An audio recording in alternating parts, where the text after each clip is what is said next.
Radhe Radhe everyone, कैसे हो आप सभी। आई होप आप अच्छे होंगे और स्वस्थ होंगे। तो देखिए, आज की हमारी वीडियो का टॉपिक होने वाला है कि जो आषाढ़ मास में हमें लड्डू गोपाल जी की सेवा है वो किस प्रकार से करनी चाहिए तथा उनको किस चीज का भोग लगाना चाहिए। तो वीडियो को हम स्टार्ट कर लेते हैं। तो चलिए मैं आपको बताती हूँ। तो देखिए, हिंदू कैलेंडर के अनुसार सभी महीने को बेहद शुभ और पावन ही माना जाता है, जिसमें से एक आषाढ़ मास भी है। आषाढ़ मास में ग्रीष्म ऋतु का समापन और वर्षा ऋतु की शुरुआत का प्रतीक होता है। ऐसा कहा जाता है कि इस महीने में चतुर्मास पड़ने के कारण भगवान विष्णु योग निद्रा में चले जाते हैं और सभी मांगलिक कार्य जो हैं वो बंद कर दिए जाते हैं। इसलिए इस महीने में भगवान विष्णु की पूजा विधिवत रूप से करने का बहुत ही महत्व होता है। साथ ही इस महीने में भगवान शिव की पूजा करने से व्यक्ति को सुख समृद्धि की प्राप्ति हो सकती है। आपको बता दें, इस महीने में भगवान श्री कृष्ण की चंदन सेवा करने का भी विशेष महत्व होता है। अब ऐसे में अगर जो महिलाएं इस दौरान व्रत रख रही हैं और लड्डू गोपाल की सेवा करती हैं तो उन्हें लड्डू गोपाल जी की विशेष चंदन सेवा जरूर करनी चाहिए। आइए मैं आपको बता देती हूँ कि आपको लड्डू गोपाल जी की जो चंदन सेवा है वो किस प्रकार से करनी है। तो देखिए, यदि आपके पास चंदन की लकड़ी है तो उसे चंदन घिसने वाली चौकी या पत्थर पर थोड़ा गंगा जल या शुद्ध जल डालकर धीरे धीरे घिसें। आषाढ़ मास में लड्डू गोपाल को सुबह ब्रह्म मुहूर्त में आपको उठा देना है। उसके बाद उनको सबसे पहले स्नान कराना है। स्नान आपको शुद्ध जल से कराना है। अगर आप पंचामृत से स्नान करा रहे हैं तो आप उनको पंचामृत से भी स्नान करा सकते हैं। पंचामृत की जो सामग्री है वो भी मैं आपको बता देती हूँ।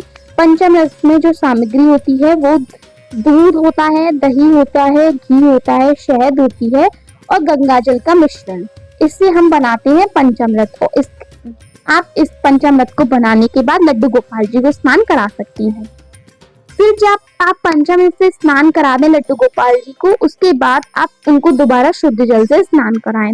स्नान के बाद आप लड्डू गोपाल जी को साफ कपड़े से, यानी कि जो कॉटन के वस्त्र, जो भी लड्डू गोपाल जी की कॉटन की टॉवल है, आप उससे पोंछें, अच्छे से साफ कर दें। फिर उनको आप वस्त्र धारण कराएं। तो देखिए, इस टाइम पे हमें लड्डू गोपाल जी को अभी भी हल्के ही कपड़े पहनाने हैं, गर्मी भी है।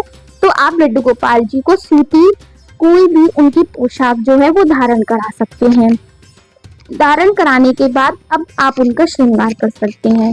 जैसे ही आप उनको कॉटन के जो वस्त्र है वो धारण कराएं, या तो उससे पहले आप उनकी चंदन या किसी भी इत्र से मालिश कर सकते हैं, क्योंकि मालिश जब हम छोटे बच्चों के करते हैं तो वैसे ही हम लड्डू गोपाल जी की भी मालिश कर सकते हैं। तो मैं वीडियो में देखिए लड्डू गोपाल जी की मालिश जो है वो मोगरे का जो इत्र है उससे कर रही हूँ। अगर आपके पास जो भी इत्र है आप उससे कर सकते हैं। तो देखिए, मालिश अच्छे से करने के बाद अब हम लड्डू गोपाल जी को उनके जो वस्त्र हैं वो धारण करा सकते हैं। तो आप देख सकते हैं, वस्त्र में आप सूती के वस्त्र धारण करा सकते हैं। अगर आपको सूती के कपड़े नहीं है लड्डू गोपाल जी के लिए तो आप किसी भी तरह के कपड़े उनको धारण करा सकते हैं, नेट वगैरह की किसी भी चीज की। वस्त्र धारण कराने के बाद अब उनका हम हल्का सा श्रृंगार करेंगे। ज्यादा हैवी श्रृंगार आपको नहीं करना है।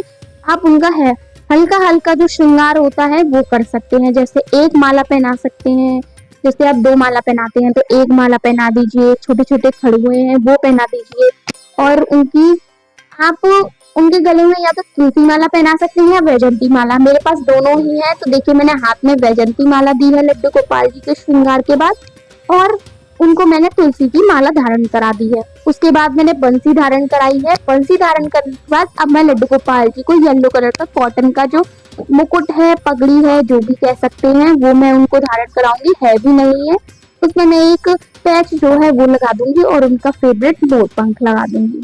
तो देखिए, लड्डू गोपाल जी का श्रृंगार करने के बाद आप अगर इस महीने में व्रत रख रही हैं तो आप अपने लड्डू गोपाल जी को चंदन सेवा दे सकती हैं। जैसे कि मैंने आपको बताया आपको चंदन किस प्रकार से तैयार करना है। जो भी चंदन आपने तैयार किया है आप अपने लड्डू गोपाल जी को वस्त्र धारण, अगर आप लड्डू गोपाल जी के श्री अंग पर पूरे श्रीअंग पर अगर आप चंदन सेवा देना चाहती हैं तो लड्डू गोपाल जी को एक नेपी पहनाने के बाद आप चंदन सेवा दे सकती हैं। नहीं तो आप एक टीका लगा के भी लड्डू गोपाल जी को चंदन सेवा दे सकती हैं। अगर आप लड्डू गोपाल जी को पूरे श्रीअंग पे दे रही हैं तो आपको मैं बता देती हूँ आपको सबसे पहले कहाँ पे चंदन लगाना है। तो देखिए, सबसे पहले आपको लड्डू गोपाल जी के श्री चरणों और हाथों में चंदन लगाना है। फिर उसके बाद चेहरे पर, लड्डू गोपाल जी के चेहरे पर भी, खासकर उनके कपाल पर सबसे पहले आपको चंदन लगाना होगा। आप चाहें तो उनके जो श्रीअंग पे है उस पे भी लगा सकती हैं या चंदन का टीका भी लगा सकती हैं, जैसे कि मैंने बताया। चंदन का लेप लगाने के बाद या आप टीका लगाने के बाद लड्डू गोपाल जी की अब हम कर देंगे दिया बाती। तो देखिए, जैसे आप नॉर्मल डेज में लड्डू गोपाल जी की दिया बाती करती हैं वैसे ही कर लीजिए। अगर आप देसी घी से लड्डू गोपाल जी की दिया बाती करती हैं तो वैसे कर लीजिए, नहीं तो आप तिल का भी यूज कर सकती हैं। देखिए, आरती और लड्डू गोपाल जी की जब भी हम आरती करते हैं तो जो आरती की प्लेट है उसको थोड़ा दूर ही रखना है, ताकि लड्डू गोपाल जी के पास जो तपन है वो ना जाए और उनसे हमारे छोटे से प्यारे से लाला को गर्मी ना लगा सके। तो देखिए, मैंने लड्डू गोपाल जी की आरती कर दी है। आरती के बाद आप लड्डू गोपाल जी का भोग लगा सकती हैं। भोग में आप देखिए, मैंने तो आज घर पर रोटी बनी थी और अरबी की सब्जी है वो बनी थी, तो मैंने उसका ही भोग लगाया। उसके बाद दिन में आप किसी भी चीज का भोग लगा दीजिए। मैं दिन में उनका भोग लगाती ही रहती हूँ। जैसे मैंने उनका बाद में लस्सी का भोग लगाया था, शरबत का भोग लगाया था, गुड़ का भोग लगाया था, पर लेकिन ये सब मैं वीडियो में नहीं दिखा पाई, मैं यही दिखा पाई हूँ। तो आप लड्डू गोपाल जी का इस टाइम पे ठंडी ठंडी चीजों का ही उपयोग करें उनके भोग में। जैसे आप उनके पास मेवे रख सकती हैं। मेवे में आपको बादाम नहीं रखनी है क्योंकि गर्मी अधिक है और गर्मी में गर्मी ही करते हैं बादाम।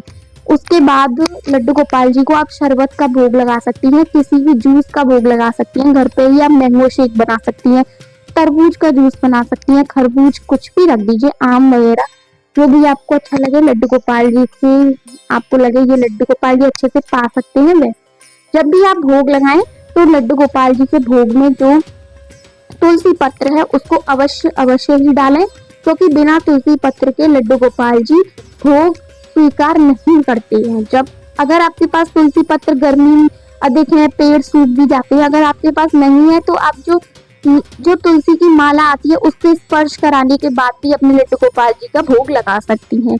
या आपके पास सूखे तुलसी के पत्र हैं तो आप उनको डाल दीजिए, कुछ भी कीजिए, लेकिन तुलसी अवश्य होनी चाहिए। और देखिए, गर्मी मैंने बताई जैसे कि अधिक है, तो आप लड्डू गोपाल जी के पास जो उनकी जल की मटकी है वो अवश्य ही रखें, उसमें ठंडा पानी रखें। देखिए, मटकी में वैसे तो ठंडा पानी ही रहता है, उसमें आप शुद्ध जल भर के रख दीजिए और दिन में 2 से 3 बार आप उसको चेंज भी कर सकती हैं।